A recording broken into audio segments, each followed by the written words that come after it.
Bonjour à tous. Vous allez bien? Ça va? Gloire à Dieu. Vous l'avez bien compris quelques instants? Eh bien, Seigneur, nous voici devant toi et c'est une grâce que de pouvoir être là pour te louer et t'adorer. Seigneur, qu'au travers de ce message, tu viennes un peu plus révéler qui tu es à notre cœur et quelle est ta volonté pour nos vies, ce que tu veux entreprendre dans nos cœurs. Mon Jésus, sois à l'œuvre au milieu de nous. Parle à nos cœurs par ton Esprit Saint. Au nom de Jésus, Amen. Gloire à Dieu. Il serait difficile aujourd'hui de passer à côté du fait que nous sommes extrêmement sensibilisés sur la condition féminine aujourd'hui. En effet, dernièrement, et peut-être vous regardez aussi les infos, il a été fait référence des femmes victimes de violences en lien avec leur époux. Je parle de ça parce que je cautionne ça tout à fait. Je suis tellement interpellé et choqué qu'en France encore des épouses meurent sous les coups de leurs époux. Choqué qu'il y en ait presque plus d'une centaine par an qui décèdent sous les coups de leur mari. Et je m'inscris vraiment dans cette lignée du fait que c'est devenu intolérable. Et c'est intolérable. Maintenant, quand on pense à l'époque de Jésus, si aujourd'hui c'est devenu intolérable, à l'époque de Jésus, les violences faites aux femmes étaient malheureusement monnaie courante. C'était quelque chose même de normal. La preuve en est ce texte qui moi, me parle tellement, m'ébranle par moments, c'est ce texte de la femme adultère. On connaît ce texte parfaitement, on le lit, on l'a souvent étudié, souvent on prêche sur ce sujet. Et lorsqu'on lit ce texte, on prend conscience de la condition féminine à l'époque de Jésus. Et en même temps, on prend conscience du fait que Jésus est le premier défenseur de la femme. Amen. Quelle modernité il y a dans Jésus. Vous voulez bien qu'on prenne ce texte ensemble? Jean chapitre 8, verset 1er.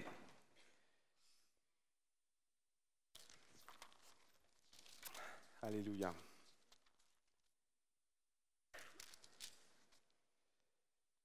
Qu'est-ce qu'il est beau ce texte.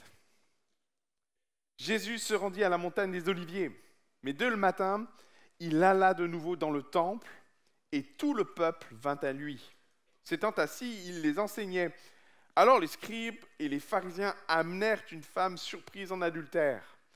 Et la plaçant au milieu du peuple, ils dirent à Jésus, « Maître, cette femme a été surprise en flagrant délit d'adultère. Moïse, dans la loi, nous a ordonné de lapider de telles femmes.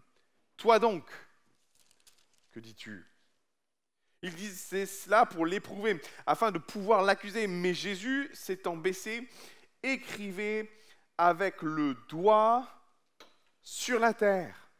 Comme il continuait à l'interroger, il se releva et leur dit que celui de vous qui est sans péché jette la première pierre contre elle. Et s'étant de nouveau baissé, il écrivait sur la terre. Quand ils entendirent cela, accusés par leur conscience, ils se retirèrent un à un, depuis le plus âgé jusqu'au dernier, et Jésus resta seul avec la femme qui était là au milieu. Alors s'étant relevé, et ne voyant plus que la femme, Jésus dit, « Femme, où sont ceux qui t'accusaient? Personne ne t'a-t-il condamné ?» Elle répondit, « Non, Seigneur. » Et Jésus lui dit, « Je ne te condamne pas non plus, va et ne pêche plus. » Amen. Ce texte soulève beaucoup de questions, notamment, d'une part, c'est vrai, sur la condition féminine à l'époque, et puis peut-être une question qui nous a souvent taraudé, mais où sont les hommes? Et en particulier, et on pourrait s'attaquer déjà à l'amant de cette femme, on pourrait se poser la question, après tout, l'adultère, ça se commet quand même à deux. Et en effet, on se rend compte de la condition féminine quand on voit sur le banc des accusés une femme alors qu'il devrait être deux. Mais la question pourrait aller plus loin, puisque certes, l'amant n'est pas là, mais où est le mari?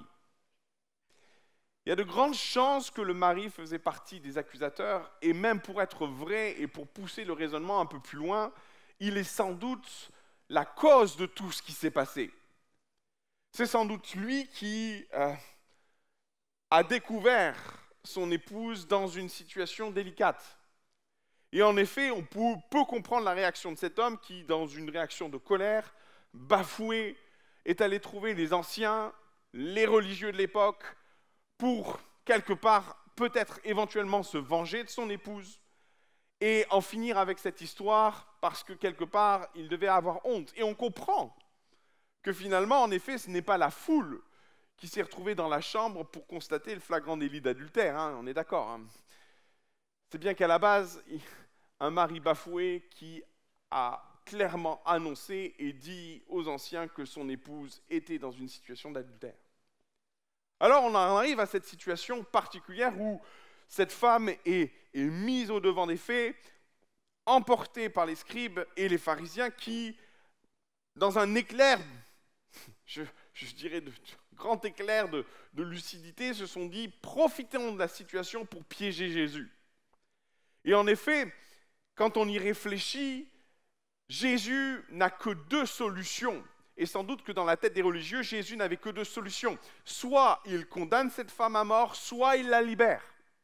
Et c'est là que le piège se referme, parce que quoi que Jésus dise, les scribes et les pharisiens auraient matière à reprocher ou à condamner Jésus ou à accuser Jésus. En effet, ils cherchaient à le piéger afin de l'accuser. Si Jésus avait libéré cette femme, on allait l'accuser de ne pas respecter la loi mosaïque. Lui qui a annoncé « Je suis venu accomplir la loi ». Et en effet, on se dit quelque part que Jésus allait se retrouver coincé dans cette possibilité. Ou alors il allait dire non, surtout pas. Ou alors il allait dire oui, condamnons-la. Et en effet, là encore, Jésus allait se retrouver en porte-à-faux avec Rome, parce que Rome avait autorité de vie et de mort. Et en même temps, ça se complétait avec le fait que Jésus n'était pas celui qui était venu faire miséricorde. Aussi, l'image de Jésus allait être entachée d'une accusation un peu lourde, amenant le ministère de Jésus un peu à défaillir. Vous me suivez jusque-là? Alors que Jésus a deux options, et c'est ce que pensent les scribes et les pharisiens, et c'est là que notre Jésus est extraordinaire. Jésus en trouve une troisième. Ça, ils ne l'ont pas vu venir. Mais c'est tellement beau de voir Jésus trouver une troisième solution où humainement on n'en voit que deux. Et il y a quelque chose d'encourageant pour chacun d'entre nous là-dedans, n'est-ce pas? Parce que même quand nous ne voyons pas de possibilité, Jésus, miraculeusement, a la possibilité d'en trouver une troisième. Et il y a quand même quelque chose de miraculeux dans cette réponse de Jésus. Qu'on le veuille ou non, Jésus manifeste une intelligence extraordinaire, une intelligence puissante, une extraordinaire intelligence. Il vaut mieux avoir Jésus de son côté, hein? Parce que dans cette situation-là, Jésus va trouver une sortie où humainement il n'y en avait pas. Et c'est là que Jésus m'inspire. C'est là que j'ai envie de dire, mais Seigneur Jésus, mais je veux vivre ça. Et vous savez, souvent par rapport à ce texte, on est spectateur de ce que vit Jésus ou de ce que fait Jésus. Et on se place souvent, et à juste titre, à la place de cette femme adultère. Parce que comme elle, en effet, nous n'avons pas vécu l'adultère, on est d'accord. Mais comme elle, nous sommes pécheurs. Comme elle, nous aurions des choses à nous reprocher. Et nous avons tous été au bénéfice de la grâce de Dieu. Aussi, nous avons de la facilité à nous identifier à cette femme. Sauf que, vraiment, Dieu a mis sur mon cœur l'idée de mettre notre champ de vision sur un angle un peu différent. Et de ne pas nous mettre forcément à la place de cette femme, mais à la place de Jésus. Et en effet, on est spectateur de cette parole miraculeuse, de ce don spirituel rempli de sagesse, une parole de connaissance, une parole de sagesse que Jésus va délivrer, qui va débloquer une situation. Et on se dit, waouh Seigneur, mais en même temps, Jésus nous dit que nous sommes appelés à faire de plus grandes choses que lui, n'est-ce pas? Non? Alors, je me dis, Seigneur, autant je peux être spectateur de ce qui se passe et être au bénéfice de ta grâce, autant je peux dire ce matin, Seigneur, moi, tu m'inspires à être toi. Tu me donnes envie d'être cet instrument que tu veux utiliser, d'être ce canal pour permettre au Saint-Esprit de délivrer une parole. Dans ce texte, Jésus est inspirant, mes frères et sœurs. Au-delà même de la parole qu'il va dire, il y a tellement de choses à noter, tellement de choses à saisir dans nos vies spirituelles, à dire, mais Seigneur, moi je veux être ça. Moi, Seigneur, je veux te ressembler. Je veux plus de toi dans ma vie. Et permettez-moi de mettre en avant 3 choses que Jésus va faire, dans lesquelles Jésus va se révéler, qui me donne envie de dire, Seigneur, plus de toi dans ma vie. Amen. Ok. L'une des premières choses qui est frappante dans ce texte, c'est la façon dont Jésus va gérer la pression de la foule. En effet, les scribes, les pharisiens ramènent cette femme, accusent cette femme, la mettent au milieu, et lisez le texte, c'est violent parce que cette femme, elle est mise au pilori, on est d'accord, hein, elle est là au milieu, elle est humiliée, sans doute qu'elle a reçu des coups, sans doute qu'elle est dans... Vous comprenez ce qui est en train de se passer? Ils sont en train de discuter, mais elle sait qu'elle va mourir, qu'il y a quelque chose d'insoutenable dans ce texte. Elle est placée au milieu là comme ça, et les gens discutent, et les gens parlent, les gens l'accusent. Et finalement, on a l'impression quand même que la foule qui est autour, une partie de la foule était là à écouter Jésus, mais au vu des faits, au vu de la condition, parce que n'oubliez pas une chose, on a souvent tendance à oublier ça, mais cette femme est victime d'adultère. Pas victime, mais elle a commis l'adultère. Et vient se greffer dessus peut-être le mari qui est là en train de dire, mais vous voyez, elle m'a trompé. Et on pourrait peut-être penser que, au vu des faits, les scribes et les pharisiens vont obtenir une espèce d'adhésion à ce qui se passe. Qui prendrait la défense d'une femme qui a été surprise en flagrant délit d'adultère? On est d'accord. Qui va dire, c'est pas si grave, en face du mari qui est trompé? Et en effet, en se plongeant dans ce contexte, on sent que quelque part, les scribes et les pharisiens, mettant cette femme au milieu, trouvent une espèce d'adhésion de la foule qui est là, qui ne peut pas prendre défense pour cette femme. Ce qui est surprenant, mes frères et sœurs, c'est l'attitude de Jésus. Parce qu'il ne va pas se laisser emporter par une pression qui est là, amenant cette femme à dire, amenant la foule à dire vis-à-vis de cette femme, lapidons-la. C'est fou comme dans ce que nous sommes profondément, nous sommes des êtres humains, mes frères et sœurs. Au fond de nous, il y a des mécanismes qui se mettent en place d'adhésion sous pression. La pression de groupe va produire en nous quelque chose de tellement particulier que quand on va finir par adhérer sans même réfléchir. Vous voyez ce que je veux dire? C'est passé un fait divers récemment, vous en avez peut-être entendu parler, on a cru reconnaître ou retrouver Xavier Dupont-Ligonnès. Ça vous parle? Et on a cru parce que c'est un pauvre retraité qui n'a rien demandé à personne, se retrouve à un contrôle, ses empreintes d'identité sont très proches et du coup, on le bloque en Écosse, je crois, si c'est ça.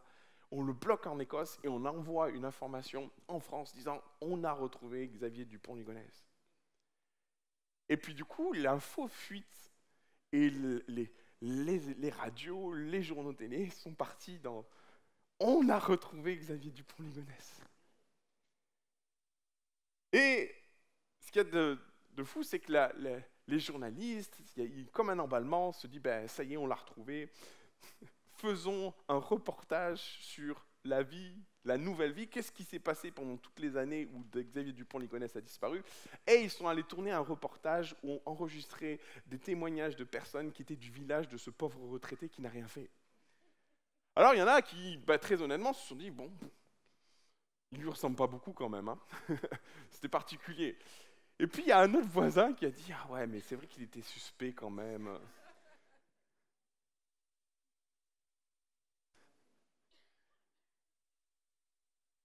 J'imagine quand ce pauvre retraité va rentrer chez lui, va voir son fameux voisin, ça a dû être cocasse quand même. C'est fou comme il nous est facile d'adhérer à des choses sous une pression de groupe. emportés par la foule, emportés par une vision des choses, par une façon de voir les choses. Il y a des années de ça, alors que... Mais j'étais... des années... Non, c'est tout récent, j'étais adolescent. Euh, à l'époque, mes parents servaient Dieu dans la ville de Cannes. Et c'était particulier puisque c'était pendant la période du festival de Cannes. Et pendant cette période, il y a toute la croisette qui est en effervescence. Et sur la plupart des hôtels, vous avez des manifestations, des émissions. Et un soir, il y a une émission ou une soirée qui prend place au Palm Beach, si vous connaissez Cannes et avez entendu parler du Palm Beach. Et pour l'occasion, ils avaient loué d'énormes spots. Je ne sais pas si vous voyez ces spots, ces grosses lumières qui servent à sillonner le ciel. Vous voyez ce que je veux dire? Ok. Sauf que ça n'arrive jamais à Cannes. Mais ils le font de temps en temps. Et cette fois-ci, ils l'avaient fait. Sauf que le ciel est couvert. À l'époque, le ciel était couvert et tant et si bien qu'une grande partie de la population cannoise, en voyant sillonner ces espèces de lumières, ont cru que c'était des extraterrestres. Et à la limite, je vous dirais que Cannes, que des gens qui habitent Cannes pensent ça, sauf que ça arrivait à des chrétiens. Et les chrétiens ont appelé ma mère à 23h30, mon père n'était pas là, et j'étais avec ma mère à l'époque, et les chrétiens disent à ma mère, les extraterrestres sont là, Madame Fauchy, les extraterrestres sont là. Et je me rappelle, avec ma mère, on a ouvert les volets, on a regardé, puis on s'est questionné quand même, parce qu'on s'est dit, c'est des extraterrestres. Et puis quand on y regarde de près, on comprend que c'est des lumières. On finit par réfléchir au fait que c'est des lumières. Mais moi, ce qui m'a interpellé, c'est comment notre foi peut être mise si à mal. Parce qu'à un moment donné, il y a un courant d'un groupe, une vague, une idée d'un groupe qui vient et qui conditionne notre esprit à voir ce que quelques-uns ont vu, alors que la réflexion doit nous amener à aller plus loin. Vous voyez ce que je veux dire? Et clairement, dans ce passage, c'est ce qui se passe. Parce qu'il y a quand même plein d'incohérences dans ce texte. Alors que les scribes et les pharisiens mettent en avant la loi mosaïque pour condamner cette femme, aucun d'eux ne se pose la question de ce que dit réellement la loi. Parce que s'ils l'avaient fait, ils se seraient rendus compte que c'est l'homme et la femme, et pas simplement une femme. Pour autant, on est en face de choses qui sont complètement... qui sont juste le fruit d'une pression populaire qui amène une femme au pilori parce qu'ils ont envie d'en finir. Il y a quelque chose de très cruel dans l'acte que cette foule est en train d'accomplir. Et pour autant, personne ne s'arrête et personne n'est en train de se poser les vraies questions jusqu'à ce que Jésus, lui, décide de dire non, je ne marcherai pas là-dedans. Je crois, mes frères et sœurs, qu'en tant qu'Église, et je le dis souvent, nous sommes appelés à réfléchir. Nous sommes appelés à nous positionner spirituellement. Nous sommes appelés à ne pas suivre la foule, mais à suivre Christ. C'est tellement important de comprendre ça, tellement important de comprendre qu'en tant qu'Église, nous ne pouvons pas nous permettre d'être inspirés par autre chose que le Saint-Esprit. Et dans ce texte, quoi qu'étant tous religieux, quoi qu'étant tous inspirés des Écritures, comprenez ce qui se passe. On n'est pas en face de personnes ils sont pas. Je suis d'accord avec vous. L'esprit qui les anime n'est pas l'esprit de Dieu. Il y a un esprit de religiosité. Ben justement, parlons-en. Quand la religiosité nous aveugle au point d'être emportés dans un groupe, c'est terrible ce qui s'est passé en France. L'histoire de France est remplie d'exemples. Sous pression de groupe, on a fait des choses tellement terribles à cause de Dieu, où on a dit, pour Dieu, on va faire ça. Et à un moment donné, j'ai envie de dire, mais quelle folie! L'Église n'est-elle pas appelée à aller voir plus loin? L'Église n'est-elle pas appelée à réfléchir? L'Église n'est-elle pas appelée à être inspirée d'une source divine?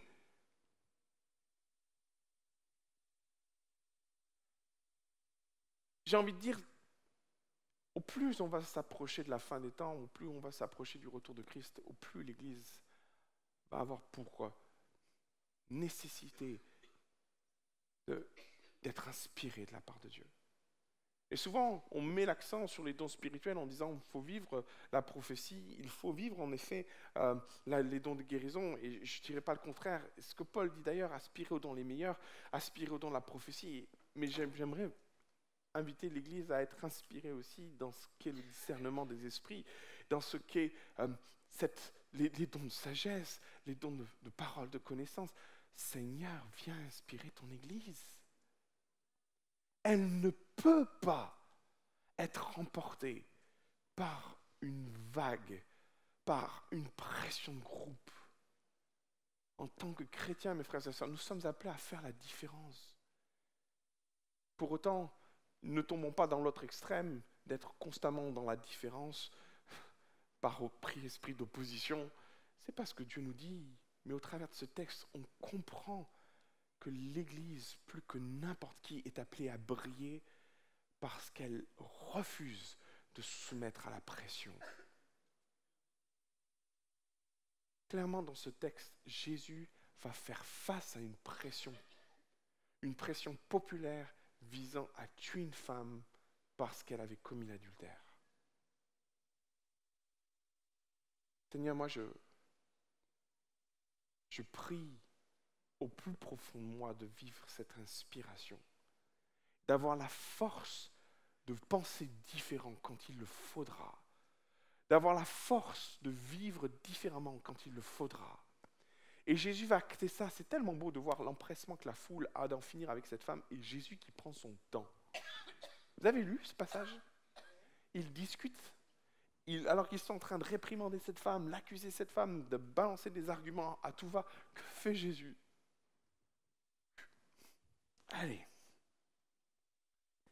Et pendant qu'ils sont en train de parler à Jésus, que fait Jésus?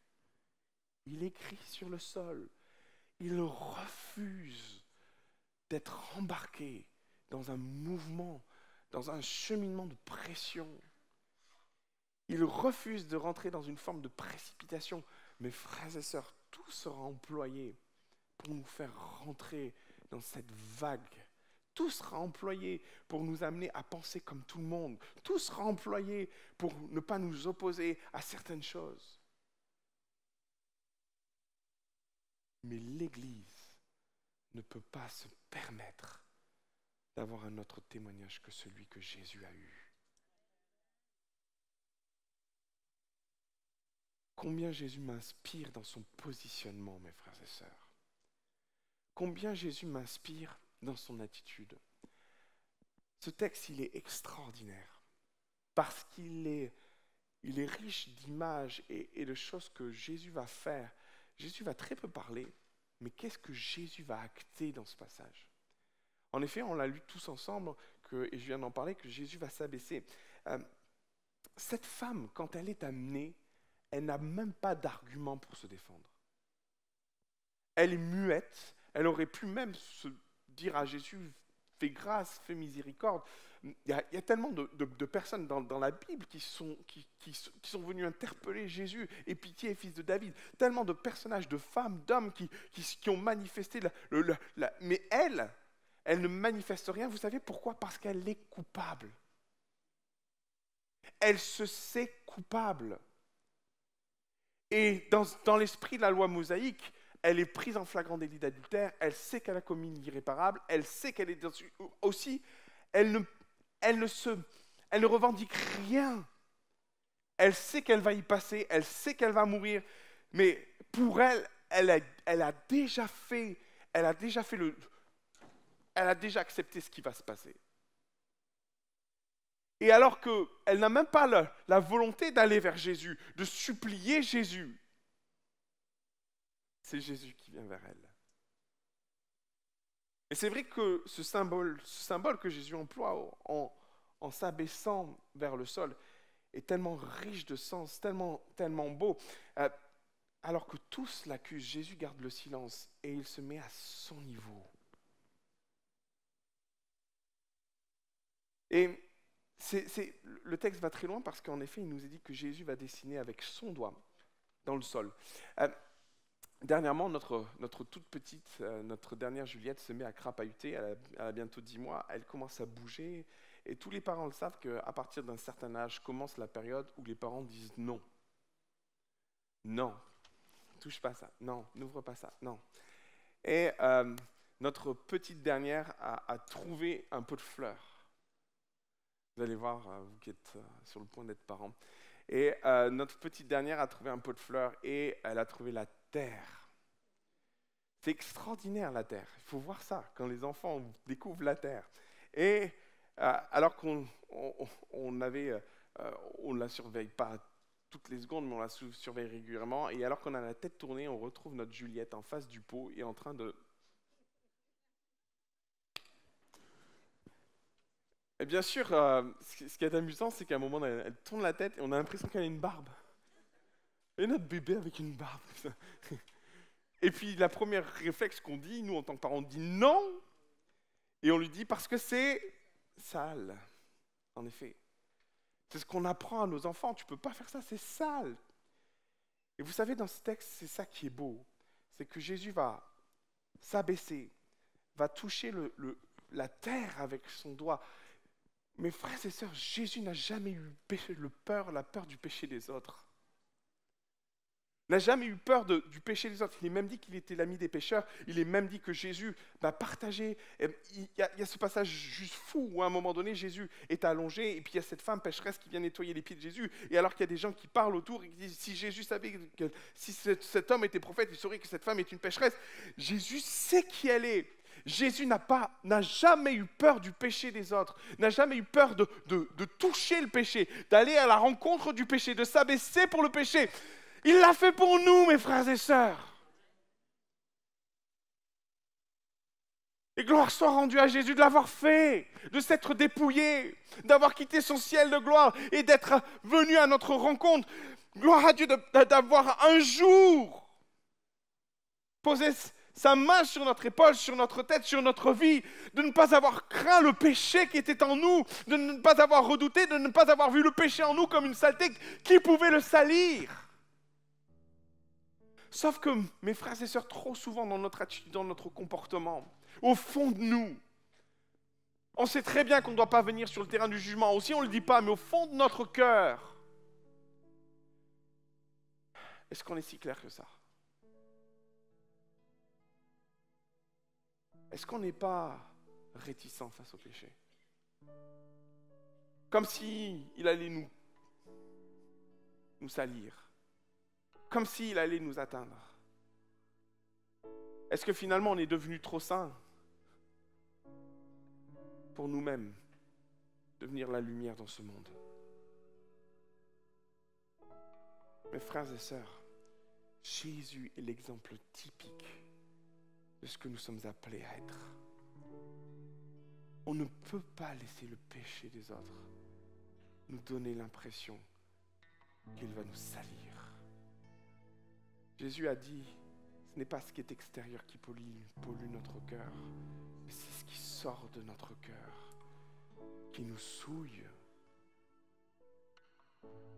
Et l'exemple dans ce texte est juste magnifique de ce Jésus qui, face à une foule qui craint le péché de cette femme, au point de la condamner, au point de ne point s'en approcher, Jésus lui fait le choix d'aller vers elle, de se mettre à genoux, de toucher la terre.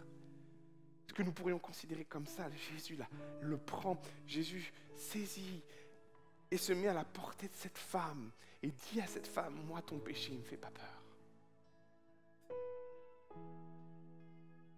Combien Jésus m'inspire, mes frères et sœurs, dans sa façon de voir le péché et de voir le pécheur. Combien l'amour de Jésus transcende ce texte et il y a un refus de Jésus de ne pas voir dans cette femme une âme à sauver. Je veux être inspiré comme Jésus, mes frères et sœurs. Je ne veux pas laisser le péché me distancer des âmes. Je ne veux pas me laisser les conditions de vie me heurter. Je veux que l'amour de Dieu transcende mon cœur, m'amène à mettre un genou à terre s'il le faut, m'amène à toucher le pécheur, à parler au pécheur. Et si je peux le relever, être un instrument de bénédiction pour l'amener vers Jésus. Seigneur, tu t'es abaissé vers moi. Aussi, je veux m'abaisser vers les autres. Je veux faire et être le relais. Je veux être ce lien entre toi et le pécheur. Jésus est inspirant pour une troisième raison. Jésus va changer la vie de cette femme. Et souvent, on a mis en avant le fait que Jésus va inspirer la vie de cette femme. On ne sait pas ce que cette femme va devenir. Peut-être va-t-elle saisir la grâce qui lui a été faite. Permettez-moi quand même de faire une parenthèse. Parce que Jésus, quelque part, dit à cette femme, va et ne pêche plus. Aussi, ça veut dire, ne retourne pas avec ton amant. On est d'accord, hein? Mais ça peut aussi vouloir dire, et sans doute ce que Jésus a voulu dire, retourne avec ton mari. Frères et sœurs, à notre péché, il y a toujours des conséquences. Par moments, Dieu va nous en délivrer. Et pour le coup, la condamnation vis-à-vis de cette femme va être partielle. Elle ne sera pas lapidée. Pour autant, elle va devoir faire face aux conséquences de son péché et retourner voir son mari, qui peut-être quelques minutes avant l'a dénoncé aux Lévites, aux sacrificateurs, aux scribes et aux pharisiens. On est d'accord, hein? Maintenant, ce qu'il y a de fort dans ce passage-là, et permettez-moi d'approfondir ce qui est en train de se passer tellement c'est beau. Jésus va changer le cours de la vie de cette femme, mais ce jour-là, Jésus va aussi changer le cours de la vie de la foule. Et ça, souvent, on l'oublie. Parce que non seulement Jésus ne va pas condamner cette femme, il va lui dire « je ne te condamne pas », mais il n'est pas venu sur le terrain de la condamnation vis-à-vis des condamnateurs. On est d'accord?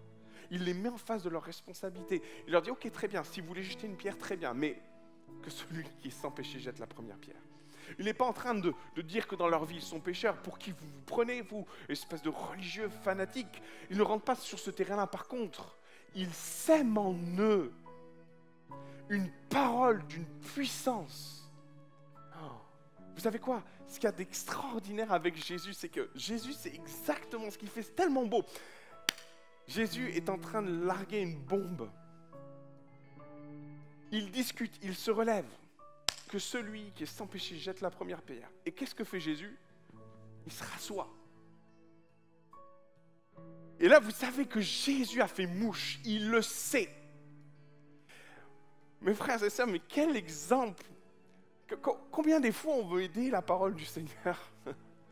Combien des fois on veut aller un petit peu au-delà de ce qu'on devrait dire? On en dit trop des fois. Vous vous rendez compte ce que Jésus va faire en quelques mots? Il ne va rien rajouter, il ne va pas essayer de rentrer dans un espèce de dialogue, ni dans une espèce d'argumentation. Il sait ce qu'il fait, il se relève, il balance cette parole, et puis il se rassoit. Il n'a pas besoin d'en dire plus. Des fois, combien on a besoin que le Saint-Esprit... Et combien surtout on a besoin de paroles inspirées, mes frères et sœurs. Et par moments, nos paroles inspirées, elles se noient avec nos paroles tellement de nous. Et j'aimerais dire que... Et c'est ça, moi je vous prie pour ça. Seigneur, je veux être aussi efficace que toi. Si je pouvais vivre une parcelle de ce que tu vis, mes frères et sœurs, et je suis sûr que vous vivez ça. On est tellement frustrés car les mots nous manquent, parce que les paroles nous manquent, parce qu'on n'a pas la clé pour déverrouiller certaines situations. Aussi, vous faites sans doute comme moi, vous vous mettez en prière, vous arrêtez de parler parce que ça ne sert à rien. Et par moments, Dieu vous donne la grâce de délivrer la parole qu'il faut au moment qu'il faut. Et là, on rend grâce à Dieu. Et par moments, ce n'est pas le cas. Et on a juste envie de dire, Seigneur, plus de toi. Je ne suis pas encore à la hauteur. Je ne vis pas encore ce que tu nous appelles à vivre. On est appelé à vivre des choses plus grandes encore que ce que tu as vécu, que ce que tu as fait. Seigneur, je veux vivre ces choses. Je veux être un instrument. Je veux que tu te manifestes de moi. Je veux que tu inspires mes paroles. Tellement plus de toi et tellement moins de moi. Et alors que Jésus se relève, dit cette parole d'une puissance, d'une profondeur extraordinaire, il se rassoit et il laisse la parole faire. Je ne sais pas combien de temps cette scène va durer. Je ne sais pas, mais il y a quand même une volonté qu'a Christ de laisser la graine pousser dans le cœur. Vous voyez ce que je veux dire? Je ne vais même pas l'arroser, elle est plantée. Laissons faire maintenant le Saint-Esprit. Waouh! Et c'est là que, pris par leur conscience, du plus âgé au plus petit, ils vont finir par tous s'en aller. La vérité, c'est que ce jour-là, Jésus a inspiré la vie de cette femme comme il a inspiré la vie de cette foule qui était là pour en découdre avec elle.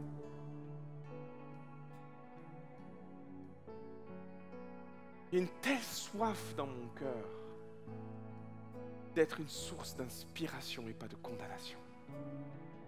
Car ni cette femme n'a été condamnée, ni cette foule n'a été condamnée, mais sur une parole inspirée de Jésus, il a changé radicalement la façon de voir les choses.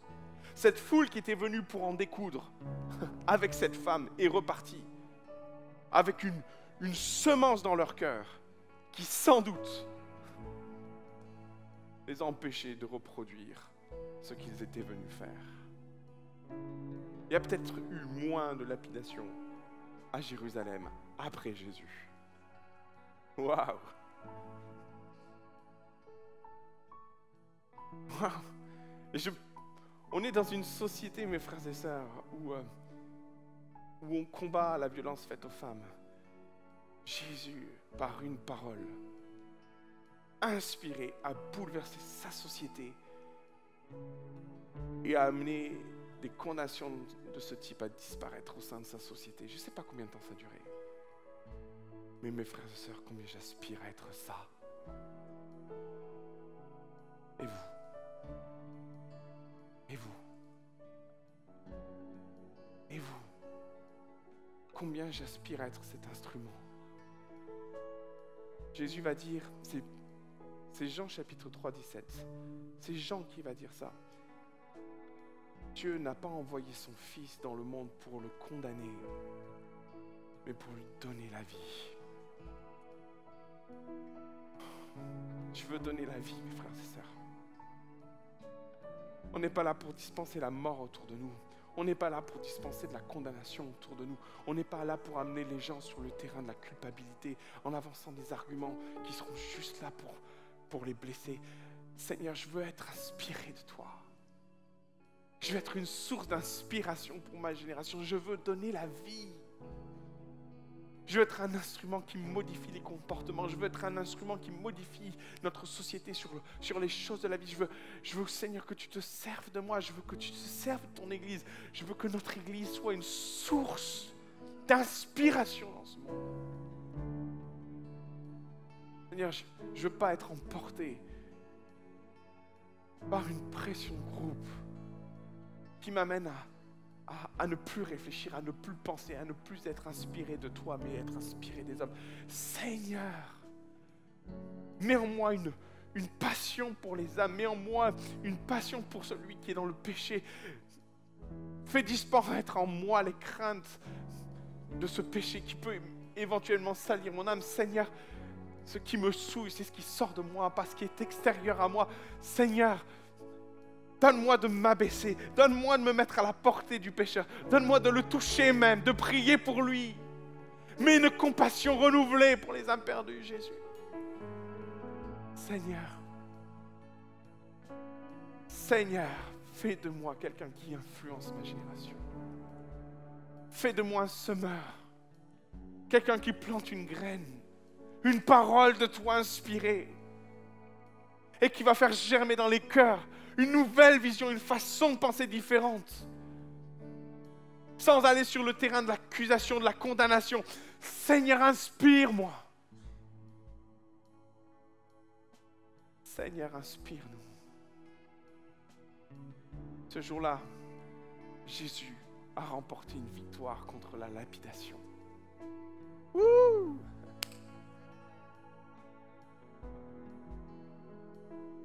Et Jésus a commencé à inspirer sa génération. Malheureusement, ça n'a pas arrêté la lapidation. Étienne va être lapidé quelques années plus tard. Mais une chose est certaine, c'est qu'à Jérusalem, une prise de conscience nouvelle s'est établie dans les cœurs les plus religieux, les plus fanatiques, pour les amener au moment où ils prennent la pierre, à y réfléchir à 2 fois. Seigneur, que nous puissions être ces instruments pour notre génération. Que nous puissions être ces instruments pour notre génération. On prie ensemble. J'aimerais faire un appel. Vous voulez bien? Chaque fois que je lis ce texte, j'ai envie de dire, Seigneur, plus de toi. Plus de toi en moi. Et si dans ton cœur, tu as envie de dire comme moi, plus de toi, moi je suis debout là. Je suis debout depuis le départ, mais j'ai envie de me lever et dire, Seigneur, plus de toi en moi. J'ai envie de t'encourager ce matin à dire plus de toi en moi maintenant. Plus de ton onction, plus de ta personne, plus de ta compassion, plus de ta miséricorde. Seigneur, plus de ton amour en moi. Seigneur, plus de qui tu es en moi, Jésus. Je veux être comme toi, Seigneur. Plus de tes paroles en moi, plus de tes inspirations en moi, plus de ton Esprit Saint en moi, plus de paroles de connaissance en moi, plus de paroles de sagesse en moi. Seigneur, tu m'appelles à vivre des choses plus grandes que ce que tu as vécu, que ce que tu as fait. Seigneur, je veux les vivre dans ma vie. Je veux influencer ma génération. Je veux bousculer les idées. Je veux être un instrument par lequel ton Saint-Esprit va s'exprimer. Oh Jésus, je veux te ressembler. Jésus, je veux te ressembler. Être toujours plus comme toi. Donne-moi, mon Jésus, d'avoir ce cœur pour les perdus. De plier mes genoux devant toi. Pour toucher, d'être l'instrument qui va toucher ce cœur. Donne-moi, Seigneur, donne-nous de vivre qui tu es. Au nom de Jésus. Au nom de Jésus. Alléluia. Alléluia. Alléluia, Jésus.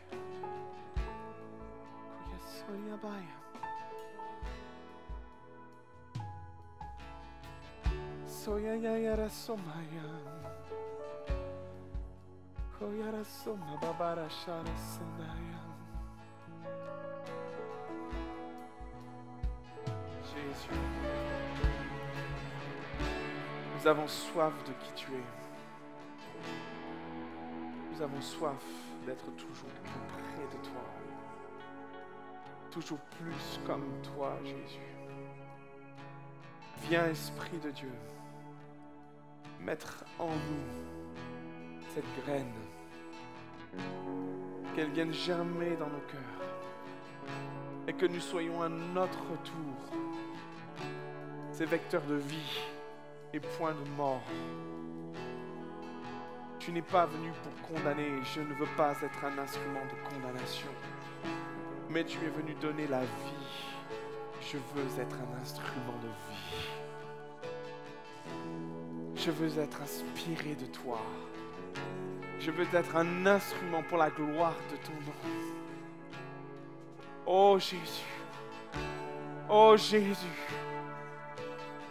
Visite ton peuple, visite ton église. Remplis-nous de toi, Jésus. Plus de toi en nous, Jésus. Plus de qui tu es en nous, Jésus. Manifeste ta présence dans nos paroles. Manifeste ta présence dans nos actes. Toujours plus de toi, Jésus. Au nom de Jésus. Au nom de Jésus.